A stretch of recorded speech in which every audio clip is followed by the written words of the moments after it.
अपने इस कोर्स की शुरुआत हम न्यूटन के नियमों से करने वाले हैं। न्यूटन के गति के नियम जिससे आप भली भांति परिचित हैं। न्यूटन के 3 गति के नियम सामान्य तौर पर आप सब लोग उन्हें जानते भी हैं। न्यूटन का गति का प्रथम नियम जिसे इनर्शिया का या जड़त्व का नियम भी कहा जाता है, लॉ ऑफ इनर्शिया भी कहा जाता है। दूसरा नियम जिसमें फोर्स बल बराबर मास इंटू एक्सेलरेशन, द्रव्यमान गुणा त्वरण के माध्यम से भी जिसको बताया जाता है। और तीसरा नियम जिसको एक्शन और रिएक्शन का नियम भी कहा जाता है, क्रिया और प्रतिक्रिया का नियम जिसे कहा जाता है। तो यहां से हम अपनी शुरुआत करेंगे।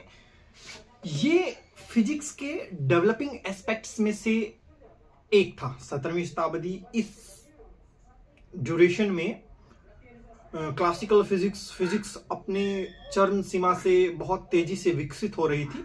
पर इसका विकास न्यूटोनियन फिजिक्स की जो जड़ें हैं वो केवल न्यूटन से ही नहीं जुड़ी हैं, वो न्यूटन से पहले भी बहुत सारे वैज्ञानिकों से जुड़ी हैं। जिनमें से अगर एक सबसे पुराना नाम अगर मैं याद कर पा रहा हूं तो उन सबसे पुराने नामों में से एक नाम एरिस्टोटल का है।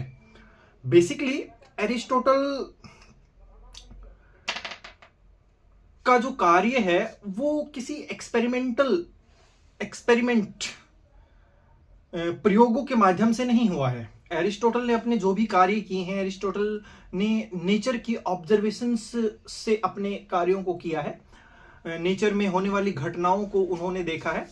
तो उन घटनाओं को देखते हुए अगर अरिस्टोटल जो समझ पाए, प्रकृति में से अरिस्टोटल जो समझ पाए, उनमें से कुछ नियम इस तरह से भी कहे जा सकते हैं। जैसे कि अरिस्टोटल के अनुसार, ध्यान दीजिएगा, अरिस्टोटल के अनुसार, और हम क्या बात कर रहे हैं जरा इस विषय पे ध्यान से रखना, हम न्यूटोनियन फिजिक्स की बात कर रहे हैं और हम इतिहास में किस तरह से न्यूटोनियन फिजिक्स बनी है, किस तरह से न्यूटोनियन फिजिक्स डेवलप हुई है, उस छोटे छोटे तत्वों की बात कर रहे हैं जिसमें सबसे पहला योगदान, सबसे ज्यादा कंट्रीब्यूशन जो दिया है वो अरिस्टोटल का माना जाता है। कोई ज्यादा सा महत्वपूर्ण योगदान नहीं है, कोई प्रयोगात्मक तथ्य नहीं है, किसी एक्सपेरिमेंट के रिजल्ट से उन्होंने अपने तथ्य नहीं दिए, पर जो तथ्य दिए हैं उनका अपना महत्व है। महत्व ये है क्योंकि उन्होंने सबसे पहले प्रकृति के बारे में कुछ ऑब्जर्वेशंस की हैं, अपने कुछ चीजों को उन्होंने दिमाग, अपने मस्तिष्क में रिकॉर्ड किया है। और उन ऑब्जर्वेशन के बेसिस पे, उन ऑब्जर्वेशन में से एक जो सबसे महत्वपूर्ण तथ्य है वो ये माना जाता है कि जितने भी वस्तुएं हैं, जितने भी ऑब्जेक्ट हैं जो प्रकृति में पाए जाते हैं, अगर उन्हें एक साथ गिरा दिया जाए, जैसे सपोज मानिए कि मेरे पास 2 हैं, एक यहां से और एक यहां से, अगर मैं इनको समान हाइट से, समान ऊंचाई से अगर गिरा देता हूं तो जो हैवी है, भारी है, जिस वस्तु का द्रव्यमान ज्यादा है वो पदार्थ धरती पर, अर्थ के सरफेस पर जल्दी पहुंचेगा, कम समय लेगा।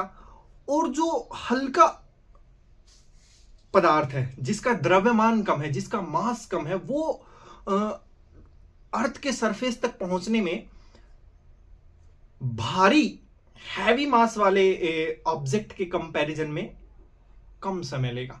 ये एक महत्वपूर्ण अरिस्टोटल की ऑब्जर्वेशन थी। इसके अलावा भी अरिस्टोटल से अगर मैं बात करूं तो इसके अलावा एक और अरिस्टोटल ने जो महत्वपूर्ण बात कही, वो मुख्य घटना ये है कि अरिस्टोटल के अनुसार अगर कोई वस्तु चलना शुरू कर देती है तो वो तब तक चलेगी, तो वो वस्तु, अगर कोई ऑब्जेक्ट चलना शुरू कर देता है, मोशन गेन कर लेता है, या फिर वो रेस्ट में है, तो वो मोशन में, गति में तब तक रहेगा जब तक कि उस पर बल लगता रहेगा। अगर वस्तु पर फोर्स नहीं लग रहा है, तो वो वस्तु कुछ समय के बाद या इंस्टेंटली रुक जाएगी।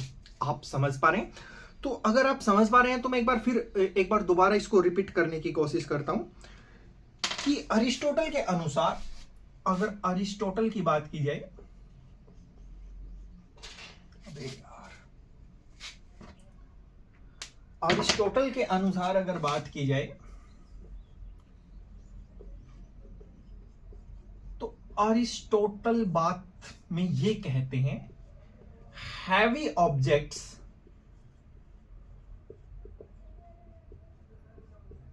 Takes small time to reach the ground. When dropped, when two objects are dropped from similar height, अगर दो ऑब्जेक्ट्स को एक जैसी हाइट से हम गिरा दें तो वो समान समय लेते हैं। हालांकि ये तथ्य गलत है, ये फैक्ट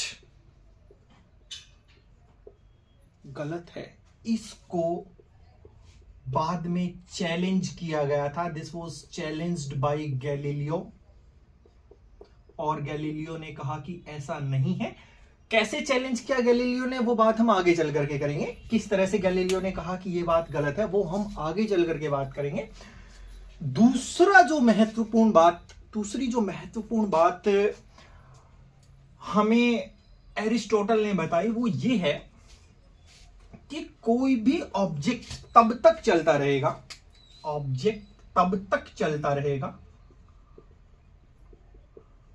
जब तक उस पर फोर्स लग रहा है, till force acts on it.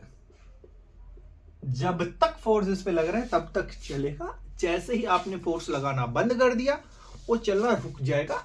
अगर सामान्यतः इसको सिंपल भाषा में समझा जाए तो इसका मतलब ये कि कोई फुटबॉल है, वो तब तक चलेगी जब तक पीछे से आप इस पे फोर्स लगा रहे हैं, कंटिन्यूअसली फोर्स लगा रहे हैं।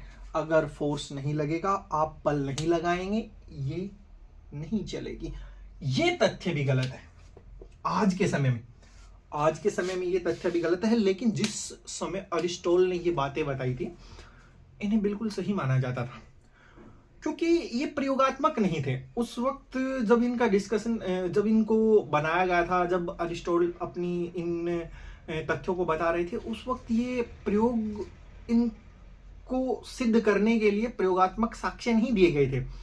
तो उस समय प्रकृति के अंदर घटती हुई घटनाएं, ऊपर से गिरती हुई चीजों को जैसे जैसे देखा गया, तो उसके अनुसार इन्हें सही माना जाता था। और ये अगर इसके समय लाइन की अगर मैं बात करूं तो ये लगभग 324 BCE की बातें हैं, और लगभग 2000 सालों तक इन्हें सही माना जाता था, जब तक कि गैलीलियो नाम के हमारे जो एक महान वैज्ञानिक हुए, उन्होंने इस बात को नकार नहीं दिया 2000 साल के बाद कि नहीं, ऐसा नहीं है। और ऐसा नहीं है कि जब तक फोर्स लगेगा तब तक ही चलेंगे। गैलीलियो ने कहा नहीं, ऐसा नहीं है। गैलीलियो ने ऐसा क्यों कहा, इस पर भी हम आगे चल करके चर्चा करेंगे। एक बार के लिए आप इसको इस तरह से समझे कि इस तरह से डेवलपमेंट चल रही थी। तीसरी जो बात उन्होंने कही, मेरी तरफ से अगर माना जाए तो सबसे अजीब और सबसे रोचक बात उन्होंने क्या कही, उन्होंने कहा कि मान लीजिए कि हमने किसी ऑब्जेक्ट को फेंक दिया है।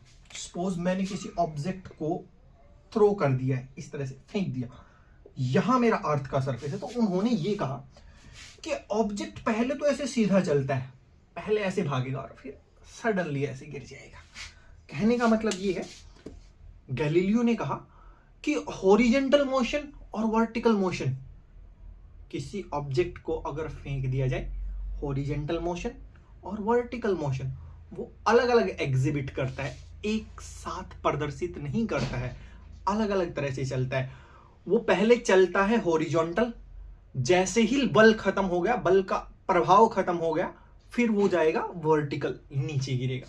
इसको भी हमारे जो वैज्ञानिक हुए गैलीलियो, उन्होंने इसे भी गलत तथ्यों में शामिल किया, अपने एक्सपेरिमेंट में कहा, और गलत तथ्यों को शामिल करके उन्होंने एक नई थ्योरी भी प्रोजेक्ट की, जिस थ्योरी को थ्योरी ऑफ प्रोजेक्टाइल भी कहते हैं। तो हम इससे आगे की चर्चा न्यूटोनियन फिजिक्स किस तरह से डेवलप हुई, वो अपने आगे के डिस्कशन में करेंगे। आज के लिए हम यहीं पे समाप्त करते हैं।